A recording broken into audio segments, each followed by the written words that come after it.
Hey all, so I'm going to be showing you some good mobilization stuff, some warm-up as well for your high glute, like right here, right in like the back, posterior, lateral side, right here, like above the dimples on each side.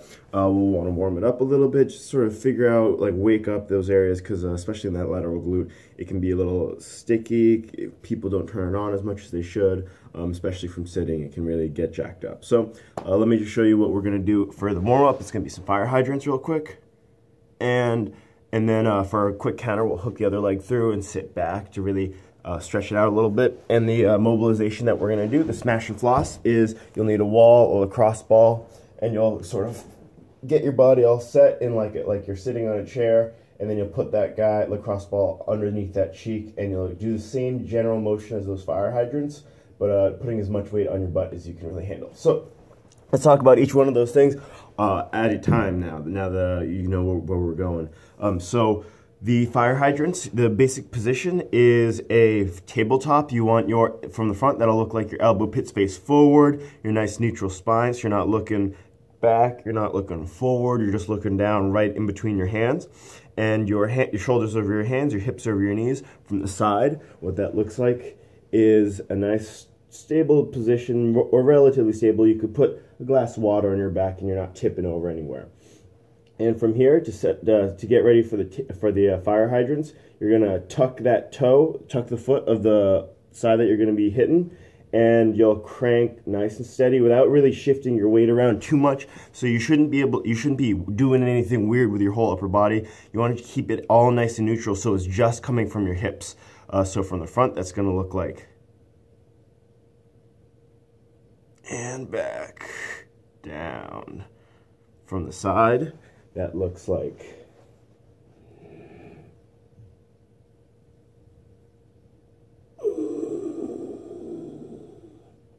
if you'll notice, I'm doing that real slow. I'm using 100% of my focus to make sure that I'm really opening those hips up laterally, and you should feel it on that butt cheek, right in the high part, right where sort of it connects into the low back.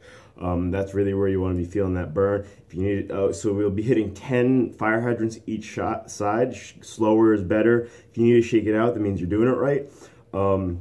And you should just take your sweet time. Don't rush it. If you rush it, you're probably gonna compensate in weird ways and shift your weight around. It's really great to have a mirror for this, just to know what exactly you're doing as you look around. And like right now, I have my camera.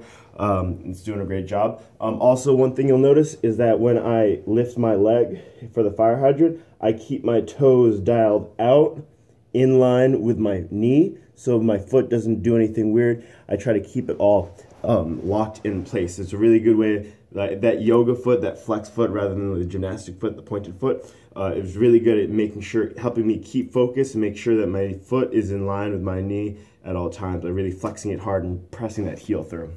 So that's what you're gonna do for the fire hydrants. It's a really great way to warm that hip up. It might be a little spicy, so a little bit of a counter stretch is so let's say I hit my left side just then, with those fire hydrants.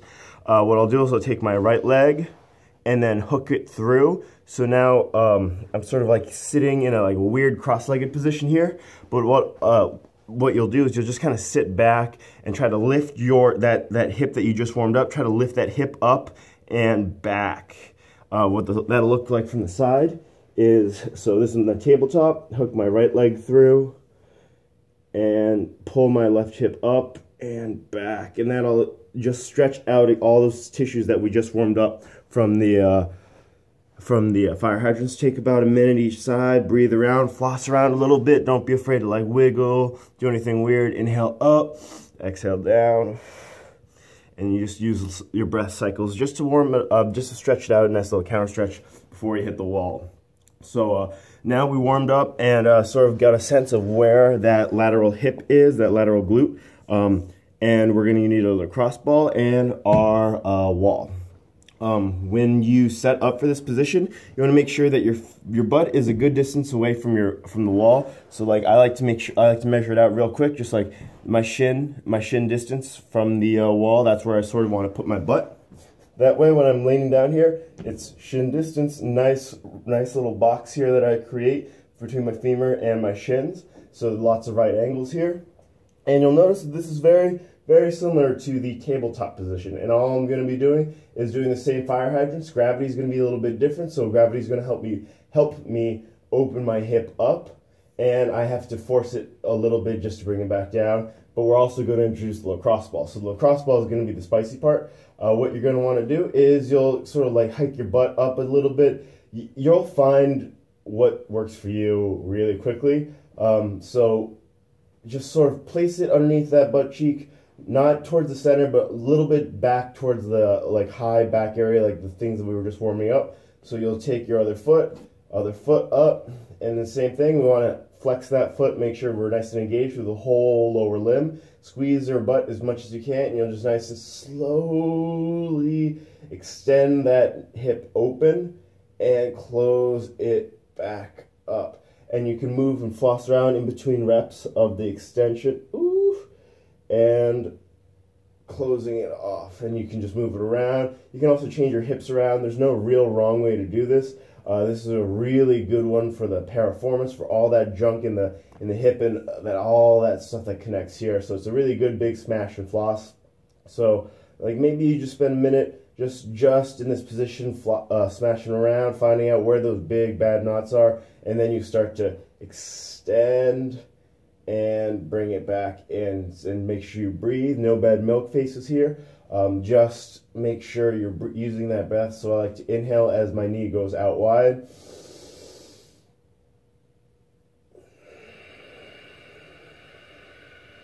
Nice and steady, nice and controlled. So you did 10 fire hydrants each side to warm up, and then we did the counter stretch. I would say do 20 fire hydrants on the wall, just to floss around, really smash that junk open, and then finally round out with a quick final 10 more fire hydrants each side, just to really get just to like feel if it feels any looser, any a little bit easier to get to that full extension without having to any postural changes. Any sort of PR is a PR in my book. And then also, please feel free to hit that counter stretch as well, as to round it out. So 10 to warm up, 10 fire hydrants to warm up, counter stretch, 20 to floss around on the wall, and then 10 fire hydrants each side and a counter stretch to cool off and just sort of retest, feel how it feels. Let me know what you think. This is a really good one for that outer hip, that butt area. I would do it every time I squat, every time I do overhead stuff, especially when those knees need to go really out wide and need to open those hips up. So enjoy, let me know what you think.